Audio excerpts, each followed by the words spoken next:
Good morning. My name is Sujit Kumar and I'm a chemistry faculty. Today I'm going to discuss estimation of nitrogen by using the Kjeldahl's method.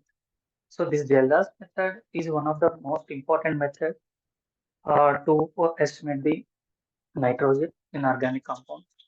So one of the most important method we are going to discuss. So that is nothing but here, first of all, we have to take the Kjeldahl's flask. Every estimation can be through experimentations only. So we have to discuss by using the experimentation as well as calculation part. So let's see one important. This is the important thing. Now you see. So first of all, you have to take the Kjeldahl's flask to conduct this experiment. So this is a Kjeldahl's flask. So in this Kjeldahl's flask, you have to take the a solution. I'll tell you what are the reactants we are going to use. We know. So here we should use the one organic compound. So in that organic compound, we should be added H2SO4 and some amount of copper sulfate in presence of K2SO4.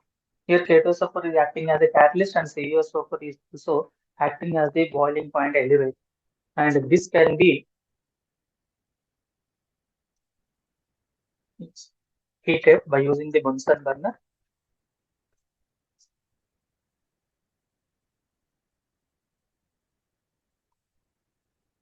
Yes. So after some time, the total organic compound, this organic compound dissolved, completely dissolved in this compound. I'm sorry, in this solution. So we have to take that solution. We have to take the solution and we have to change it into the another flask. That is a round bottom flask. First of all, what is happening in this? What is happening in this? We have to discuss. Okay. So we have to add organic compound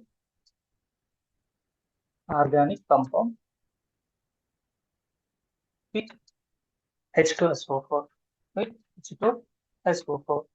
Okay, so which contains nitrogen, which contains nitrogen. So here it can be formed NH4 twice SO4. So this is a salt, ammonium sulfate. Salt can be formed. Now what we have to do? So this ammonium sulfate solution should be taken in another flask. So that is now also called as a Kjeldahl's flask. Okay, so we can discuss uh, Kjeldahl's flask and another step. This is the first step. Okay, so I'm going to write the equation here. So nitrogen plus 2 SO4 can be found that NH4 twice SO. So in another step, what we have to do? We have to take the one round bottom flask, and it is also called as a Kjeldahl's flask. See,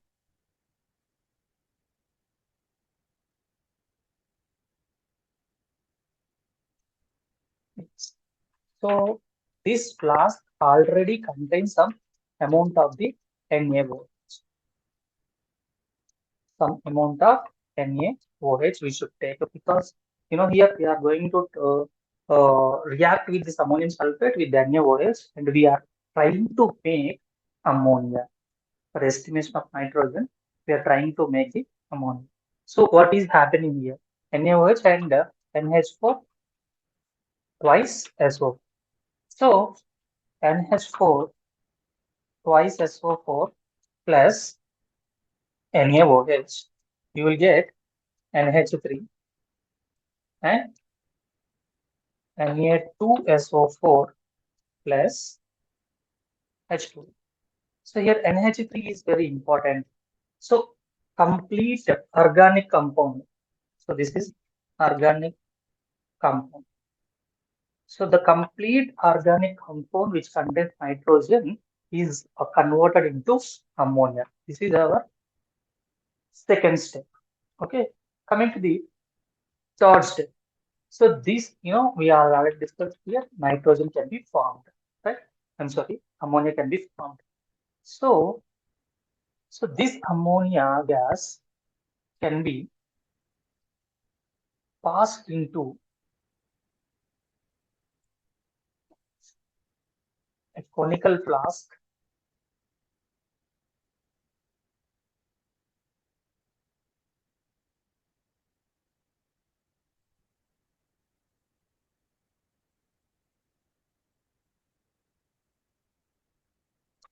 A conical flask which contains standard standard H2SO4. So what is the meaning of standard H2? So for standard is nothing but known volume and known normality of H2SO4 we should be taking. So now, so this ammonia gas can be passed into this H2SO4. Again, the ammonia reacts with the H2SO4 to form the NH4 twice SO4. So again, it can be form this ammonium sulfate. No, why? Because so we have to find how much volume of NH3 can be produced. Okay, how much amount might be. So because NH is the gas and we have to convert into this NH4 twice SO4, but here not come all H2SO4 can be reacted with the NH3. Only some amount of H2SO4 can be used for the reaction with NH3. Okay, so in that case, what we have to do? After that, the fourth step is nothing but we have to take this solution which contains H2SO4 as well as NH4 plus SO4. We have to take that conical flask.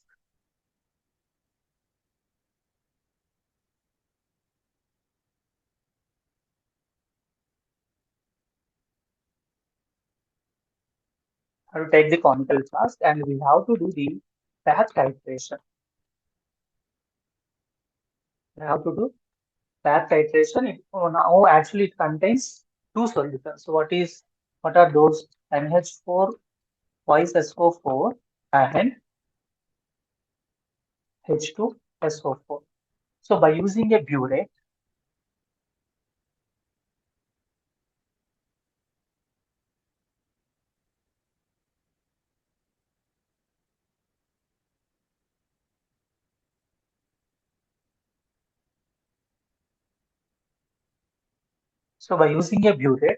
and but we have to do the volumetric analysis, So in that it will come, this is a burette which contains a base because here acid is there. Okay, so we know here acid, we know that N1. N1 means normality we know because I told you all the standard H2. So for like that, we have to take the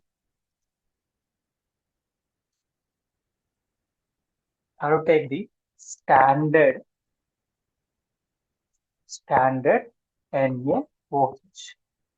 For the titration purpose, we have to take the NaOH base, okay, and known volume. Standard in the sense known. That means let's take this is N2 and V2. V2 is the amount of NaOH, the ml volume of NaOH, which is reacted with H2SO4. After titration, we can get the V2 and N2. We know that we prepared that N2 and H2SO4. We also prepared an N1 volume of H2SO4, and here we will get the V1 here. So what is a V1? V1 is nothing but amount of H2SO4 left. How can we find that V1? By using the titrometric analysis. Okay, that means N1 V1 equal to N2 V2 formula we should use. So this is the experimental set. So now we are going to discuss the calculation part. So how, formula will come, how to estimate this.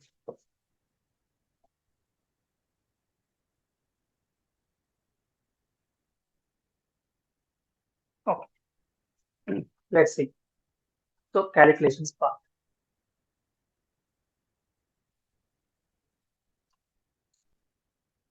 So in this calculation part, first of all, you should know some. or some terms as well as, some points you should know. So the first point in this one is, let the amount of, or you can take the weight. Let's take the weight of organic compound.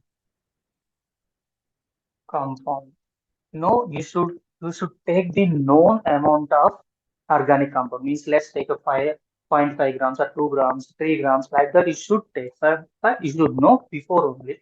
So that is equal W grams, let us take like that. Okay.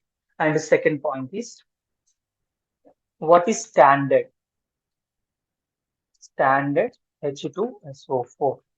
Nothing but known normality, known normality. Let's take N1 and known volume. Known volume. Let's take the V. Here V is the total volume of H2SO4. Okay. So next, third one is standard NaOH. Nothing but same thing. Known normality. Let's say N2 and known volume. Actually, here we can write that volume of NaOH. We can say that known volume also we can say. Okay, known volume. Let's say it like that. Known volume. Okay, good. So known volume in the sense that means the volume of NaOH used to um, neutralize H2SO4 H2SO4 in back titration. Actually, that is like back titration. The third one we discussed. Okay, so these are the important points. And one more thing, fourth. Yeah. So what is a here? V is a total volume of H2SO4. Like that, V1. V1 equal to volume of H2SO4 left. Volume of H2SO4 left. So same like that, we can discuss the one more thing is V dash. V dash also we can volume of NH3, volume of NH3 used for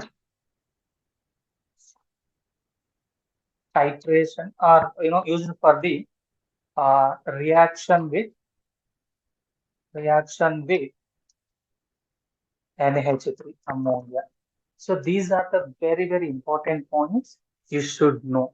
Okay, very important point. Now coming to that calculation part completely. So according to the titration part, so we should discuss about the titration.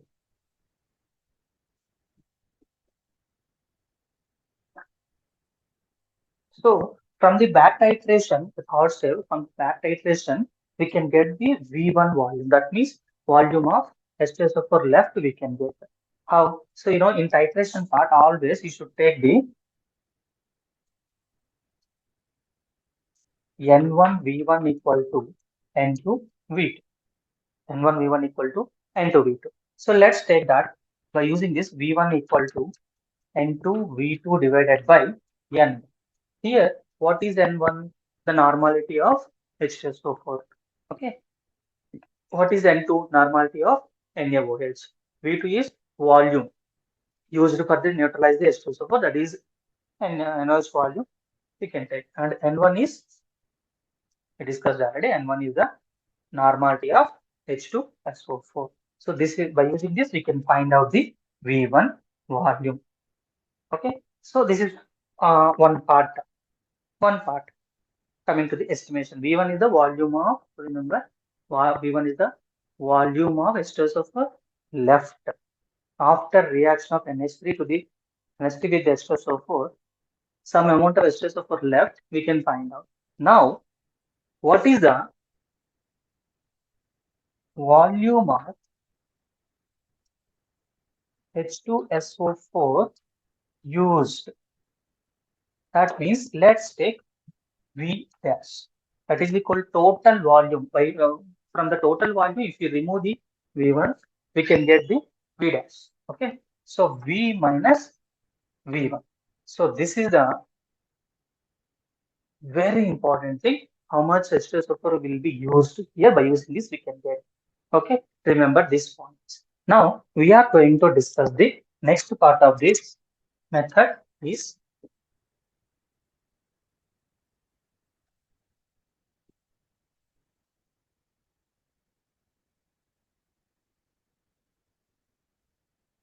yes.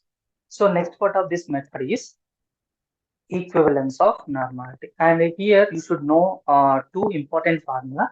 The first formula is equivalence. Equivalence is equal to normality into volume. Actually, so we should take the milli equivalence here. So milli equivalence means very little amount of the what it's called little amount of the solute should be present here. Okay, so that is why n into v divided by 1000. So we can say this is the milli equivalence. Milli equivalence. Okay. So this milli equivalence is n into v by 1000. You should see. Now, second is another formula for equivalence is equal to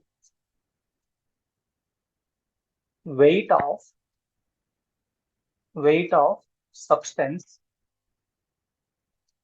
divided by gram equivalent weight of the substance. So these two you should know. Actually in the reaction, NH is reacting with the H2SO, right? So the equal amount should be reacting to. So like that, here always we should take the normality. Why we are taking normality? Because these are acids. Okay, we are using acids. In the acids, it can be produced the H plus element. That is actually, N factor will come in that case. So that is the reason we should use the N. N factor in the sense means normality we should use. So right, and we should use and see the next. So equivalence of equivalence of because this is here also actually in the second step, I'm sorry, third step, NSA reacting tester, of course, that is also one of the type of titration. Okay, that means like we are using N1 V1 equal to N2 V2, same that formula we can use here. Same milli equivalence is equal to the milli equivalence of NH. So milli equivalence means here NH3 is no, it cannot produce the H plus ions. It can use the lone pair. Okay, so that is the reason it's a Lewis base. So that is the reason we can use the equivalence, normal equivalence only. So equivalence of, you can take milli equivalence also this value, equivalence of H2SO4 that is equal to equivalence of NH3. So you can use this formula for the NH3 and you can use this one for the H2SO4. So let's apply.